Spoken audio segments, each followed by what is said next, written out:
Today I'm going to demonstrate what happens when a hairdryer is dropped in a sink full of water. Now, we've all been taught that doing so will cause an electric shock, even electrocution.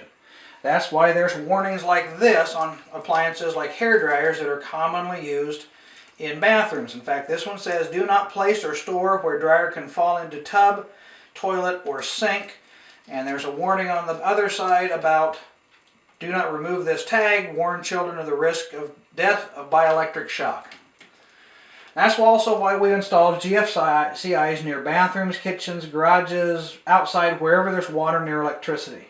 Now, our psyche is so ingrained with this water and electricity don't mix legend that we fully believe that dropping a hairdryer in a sink full of water will instantly kill someone. There will be a huge explosion with a plasma ball, a shower of hot sparks, and a lot of smoke that's commonly seen on TV and in the movies. Well, folks, that's Hollywood. So in the style of Mythbusters, I'm offering this video to anyone who wants to use it to show exactly what will happen when an energized hairdryer is dropped into a bathroom sink. Now, with a standard disclaimer of, folks, don't try this at home. I'm a professional.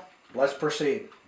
I went to the Salvation Army and the Goodwill stores today and picked up the standard, run-of-the-mill, ordinary, residential grade hairdryer. You can see it's an older model because it doesn't have the GFCI protection built into the cord that's so common today. I also picked up a General Electric clock radio for this test. Now, I would have included an electric razor, but neither store had one, so I'm going to do just the hairdryer and the clock radio. Now, I've set up my camera in my own bathroom in my own home. This is not a stage, nor is it set up in any other manner or fashion which may tend to skew any results. You can see here on the wall a standard, normal Leviton 15 amp residential grade ground fault circuit interrupter receptacle.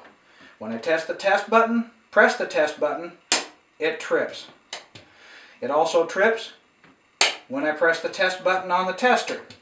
So you can see that this is a properly wired and grounded GFCI receptacle that is found in millions of homes across the country. You can also see that I filled the basin with water.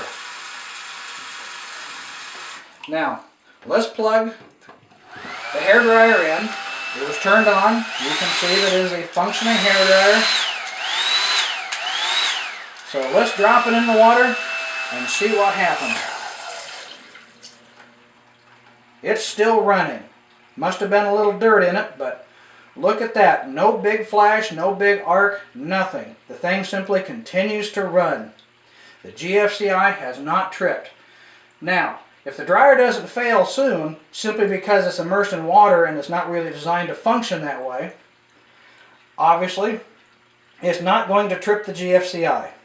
So, let's undo that. Get rid of it, and let's plug in a clock radio. Hopefully you can hear the crappy sound from the clock radio as it is dropped into this. Well, it failed internally.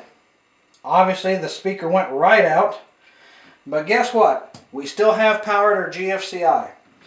Now, that's not to say you're not going to get shocked, but if you were going to get shocked, this GFCI should have tripped, which obviously it still functions properly as provided by the plug-in tester and pressing the tester on the receptacle to show that it still functions properly.